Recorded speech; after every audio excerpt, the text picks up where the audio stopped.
Hey, what's up guys, Diplex here again, welcome back to Blue Dawn, Rise of Nationality. Super excited to be back with another battle. Sorry for about 2 weeks of absence now. I don't know what happened with the time, I was just chilling really. I mean, I had some hardware issues, a few obstacles in my personal life as well, but nothing too major. Sometimes you just go off-road, you know, and then you make your way back to the highway, and now it's just straight ahead to Glory Town.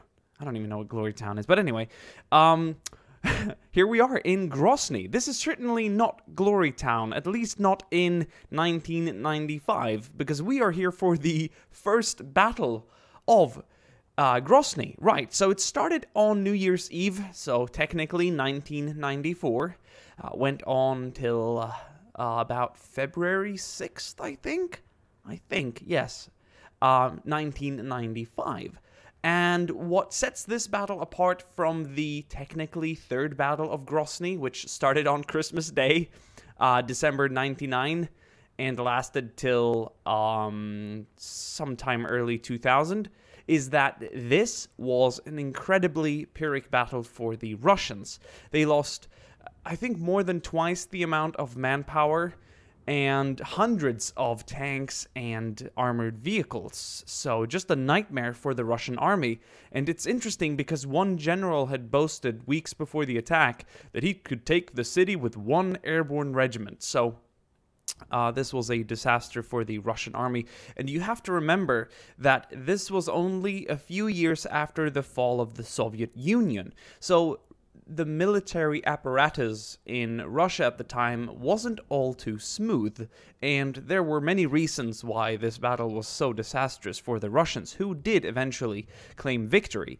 Obviously, that will be the outcome 100% of the time when you've got the Russians up against a insurgent republic. But I think things are way calmer nowadays. The city has been rebuilt. It's actually quite luxuriously looking in many ways, but obviously when you're starting from scratch after you've pretty much leveled a whole city, you best just make it look better, I suppose. And what they've done now, and I don't want this to be like a history lesson, but a good way to quell an insurgency is to install a puppet president loyal to Russia, but a president that represents the belief and ideologies of the insurgents. So, I mean, that's great. I think it's a win-win situation. Not complete sovereignty, but on the paper, yeah, we're kind of independent, but also Putin is just kind of like wink, wink. Anyway, but that's just a topic for another day. So this is the first Battle of Grozny. We might do a second Battle of Grozny, which happened in 96.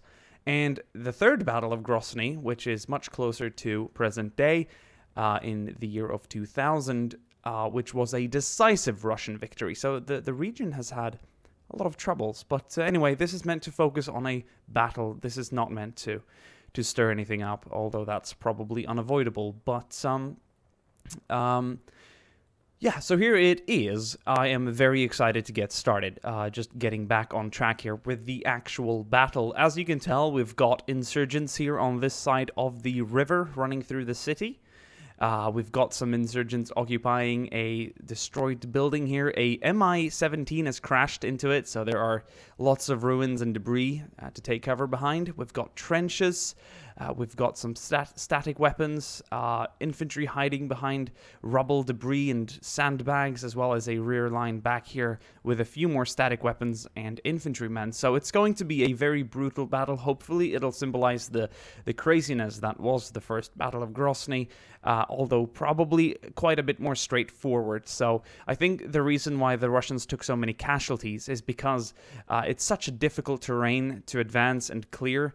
You've got buildings everywhere, and when you destroy them, they sometimes become even better cover for the defenders. So it's just urban warfare against a irregular force is probably the most tedious way to do it. So a big mention to the 35,000 or so civilians who were killed here during these weeks because of, well, mostly the shelling.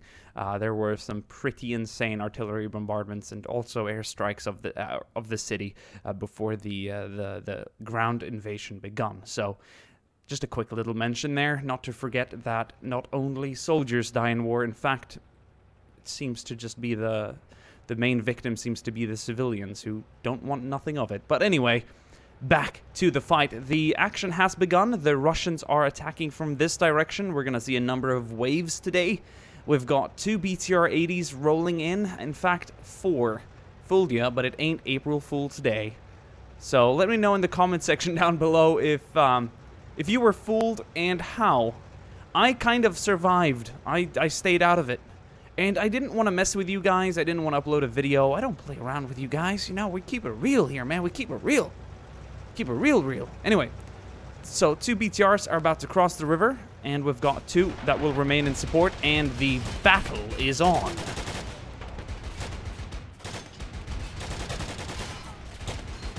Oh, wow. The left BTR is down. Oh, and so is the rear one, acting as support. Jesus, these rockets travel far and fast. Infantry dismounting now from the BTRs, many taking fire and being killed. We have some troops here who just got out alive, but barely. I think everyone by the left BTR is pretty much just dead out on the street.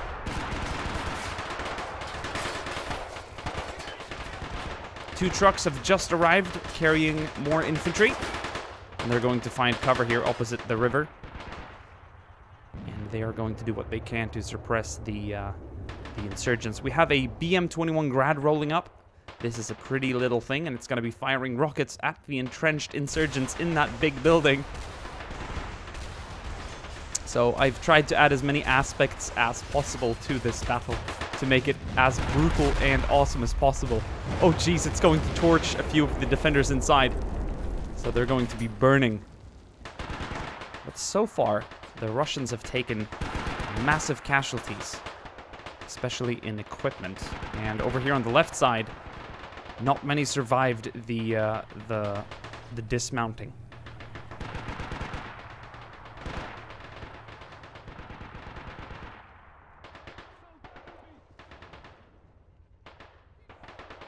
We've got 2 truckloads on this side and another 2 up here. This area seems to be a little safer to cross.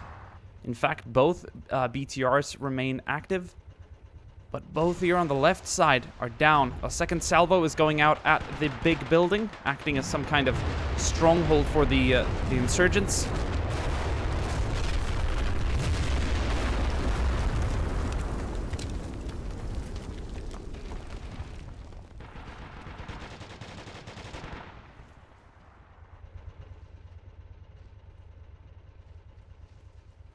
Okay, we got more Russians crossing the river now. So we're starting to see some progress, but it's slow and costly.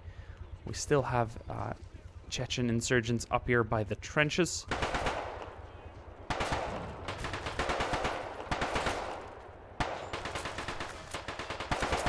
Loving the sounds of this mod. It's just so atmospheric.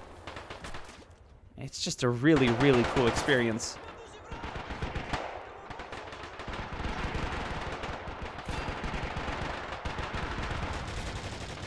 I see a Russian T-72AB roll up here on the left side, which has been struggling with the insurgents in the headquarters back there, or the stronghold. In fact, the Russians have taken so many casualties here that they're still suppressed. I don't see that many men alive from the 4 actually truckloads of infantry. So, I mean, that building has provided excellent cover for the defenders. And that's why it was shelled twice.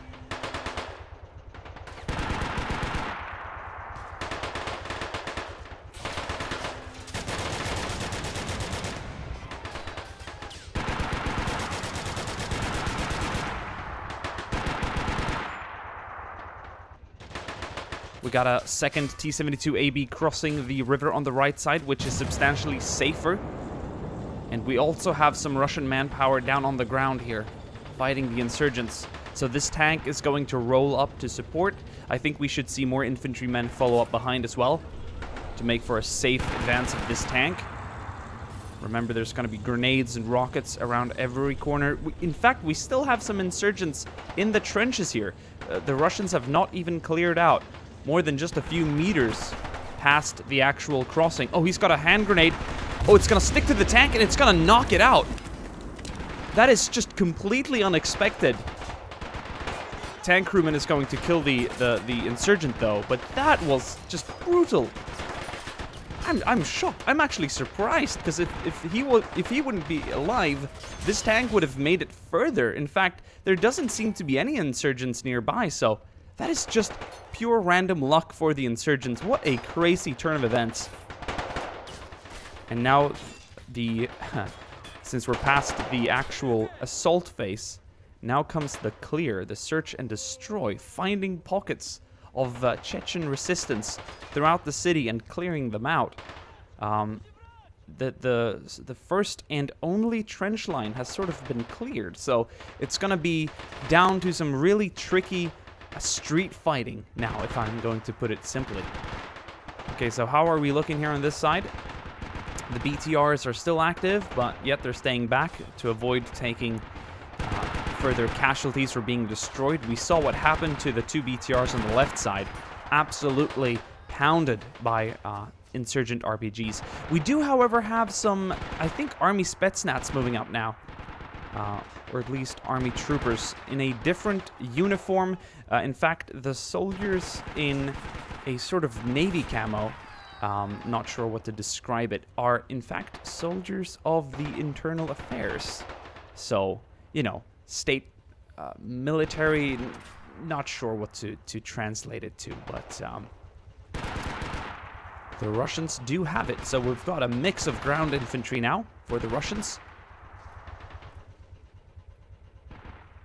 We still have more staying further back. These trucks here carry an insane amount of infantry. I think we can fit up to like 25 guys per truck. So we just unloaded about 2 platoons of infantry, and we still have some here by the river, so they're not going to flood the city. They're sending over squads at a time here, and I think that is the way to go. So let's have a quick look further back to see where the insurgents are positioned. We have some here by the ruins, and they are keeping up the fight. I love the way the AK-47s echo throughout the city. We do have a few PKMs as well, and perhaps even a few other small arms.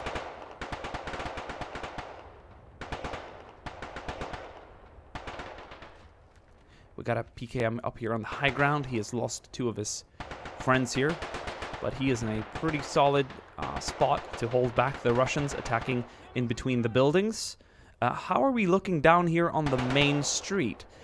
Pretty cleared out, I'd say. I think the second T-72 back there has killed all the defenders up here. There is a static PKM over here, but it's not being used. In fact, I think it's in a pretty open position now. Anything showing itself over here would be just utterly demolished by the T-72 back here. And I think it's wise to keep it back in a defensive and static role. Oh, we got 2 more army trucks. I just caught them crossing the right bridge. So they're going to move up and unload more infantry. So these are being sent directly into the fight. Just look at the amount of troops getting out. Got troops holding up here by the barricade. This is awesome. But still a fairly unregular, or I'd say irregular, army look for the Russians here in the mid-90s. Many pictures almost make them look like a variant of a rebel force with some similarities in uniform and equipment, but just there seems to be just a very a wide array of you know, trousers in different camouflages and helmets and tops and, you know, jackets and whatnot. I suppose it just comes down to stockpile and army or unit type rather, but it's still quite interesting to see. In fact, there's a pretty famous picture of Russian troops covering behind a BTR-80 during the battle, and they all look very different from each other. So we have a few insurgents up here by the front, still holding, but the pressure from the Russian army now is going to be immense. So many more troops coming out. It's going to be very tough for them to hold this ground. but they are receiving covering fire from left and right. So it's the Russians have far to go. Oh, is that a VSS or a AS Val? So this could be Spetsnaz right here. Most likely due to the weaponry. But Spetsnaz die just as quickly as any other soldier on this battlefield, and he's going to be shot dead there in the window. But the Russians are making progress. That is undeniably true.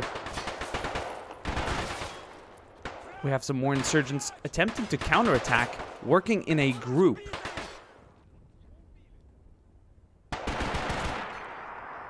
Covering here by the stairs.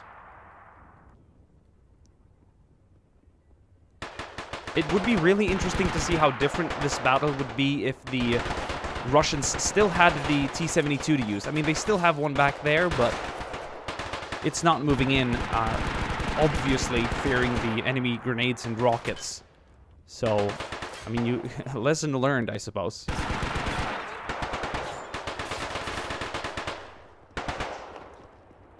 These troops are doing work. I can tell these guys are more experienced, better led, and more aggressive than the internal affairs troops. I suppose the internal affairs at the time could be compared to some kind of home guard. Not sure exactly what to translate it to, but perhaps some of you guys out there, perhaps even a few Russians watching this would know more how to describe them to a international viewer or a non-Russian. But the other troops here are moving up nicely. How are we doing further back? The main street is being cleared. But look, this isn't even clear yet. The main street is deadly still for the Russian troops attacking. It's safer to approach in between the buildings, but this is looking deadly. There's a position up here by the corner. Just a few men behind a sandbag, holding back a lot of Russian troops attacking. This guy's totally jolted up right now, back and forth. He's on it. I mean, he's playing peekaboo. The other dude is just staying down. I don't know what's going on, but he is just ready to disappear, appear, disappear. Okay, I get caught up on stupid things. Sorry. It's funny. I don't know. I'm gonna try not laugh. God, put my serious face on. Why are bugs and glitches funny? Why are they funnier than most comedies? Why are video game glitches funnier than just about every single Adam Sandler movie ever made? Or, you know what I mean? Like, why? Why do I not laugh? Why do I go to a cinema and never laugh? Why do I only go to a cinema to watch a comedy and walk out completely unbothered and bored? I mean, I watch a Jacques Tati movie, like, I laugh. I mean, I would go as far and say I laugh at, like, Curb Your Enthusiasm, too. That's my kind of humor. I mean, I kind of laugh on the inside. I rarely just laugh straight out.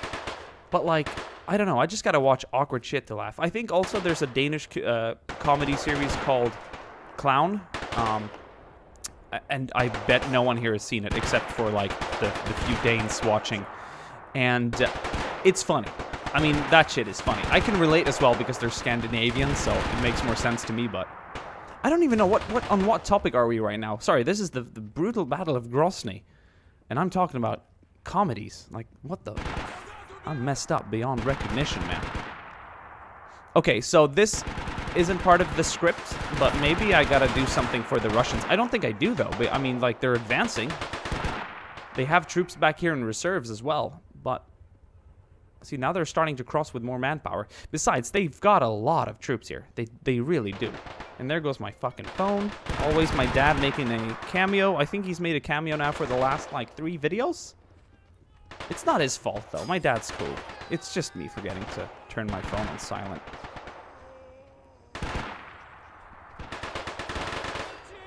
Jesus. Okay, I think the Russians have to attempt a different approach. And here I am trying to get a historical outcome. Okay, you know what? We're going to do something. We're going to take this T-72AB. In fact, why not a BTR? I'm quickly going to go ahead and move out of my somewhat cinematic mode. Because guess what? I can't activate full-on HUD. You still see the finish button down there, and you still see the difficulty and some color square up there. I can't enable the full cinematic mode. I don't know why. The positive thing about this is that I can enable the minimap back and forth, but that's about it. Alright, it makes sense to send up the BTR. It would also make sense for it to flip over, because that's our kind of luck. But, to my defense, I'm not commanding the AI, I'm giving them the option to move. Okay? So, be free, my child. Look at this beautiful thing. Oh. Okay, it's moving back. It's just staying at a distance now. Oh. Is it killing anyone? Did it kill anyone? Yeah, it got one, but the PKM gunner is still alive. Some of the insurgents have fallen back here to the streets. We have some in the ruins. There's like a final position back here. I think this is about the last we got a crack here. But, I mean, I wonder if the Russians will have enough manpower. Oh, this BTR is moving up, though. Oh, is it going to do it? Are you just going to pull through? Are you going to be a boss? Are you going to do it? Oh, no. Okay. All right. Okay. I saw you were going for it, and I'm actually honestly disappointed you're not. Unless he's now just going to show up on the opposite side here. I don't know. Oh, we do have more Russians moving up. Okay, one more little thing here. You, boy. Be free. I'm going to send you up, like, here. There we go. And that is technically not considered controlling. Okay, well, technically it is, but practically it's not impacting the battle. I'm just giving it a choice to move. This game is complex. All the scripts and move orders and stuff, you know, it's like it's not that easy. Like, the AI isn't... When you think the AI is smart, and I'm not talking about, like, when they destroy a tank, which was really cool, then the AI is smart, and like many times the AI is smart. But when you see shit like BTRs rolling up, 2 staying behind covering, 2 moving over, BM-21 grads shooting rockets, trucks arriving, you know, unloading infantry, that is all me, boys. That is my magic, okay? The game would never do this. If I did an unscripted battle with vehicles, I mean, I could do it one time and show you what it looks like, but it's not pretty. Oh, it's not pretty, boy. It's not pretty. And if it's not pretty, why watch it? Okay, so now we're reaching... The thing is, I'm a sucker for historical outcomes when we're doing historical battles. Otherwise, I don't see the point of titling this video 1995 First Battle of Grozny.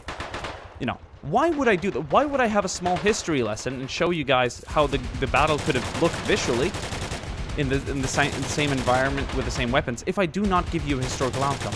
Then we might as well just do fictional battles, which are also very awesome, but subjectively they're not the same experience. It's just not the same thing. We got a few cars back here.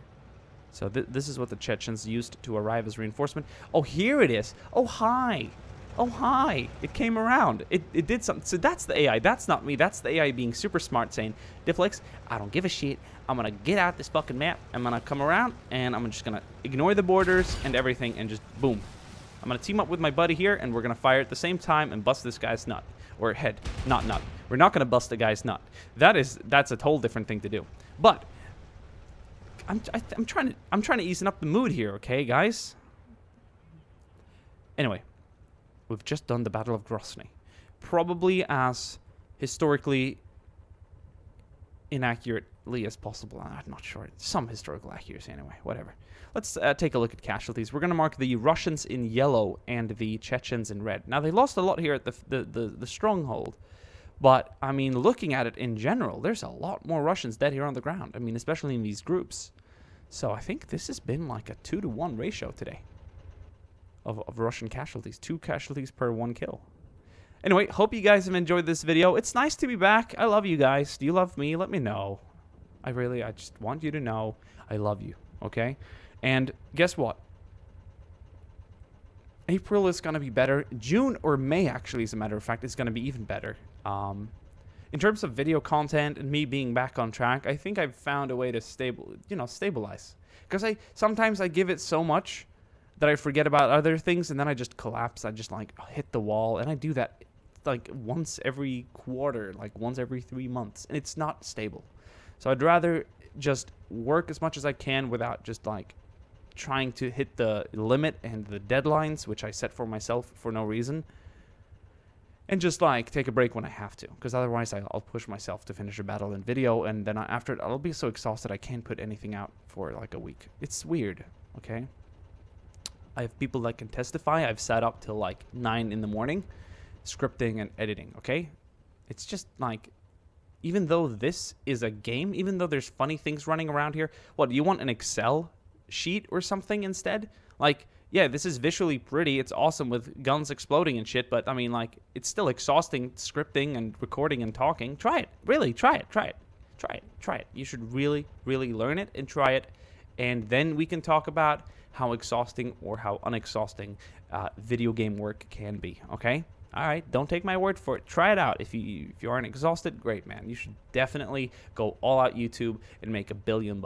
But anyway, I'm on a rant. I'm going to try and not be on a rant. I hope you guys have enjoyed this video. It's nice to be back. Let me know what you guys feel about everything, and I will see you guys in a future video, which might actually be a cinematic version of this very fight. I might just do cinematic angles. I don't know. We'll find out. That could be cool. I think people would appreciate that. Anyway, I'll see you guys soon again. Ciao.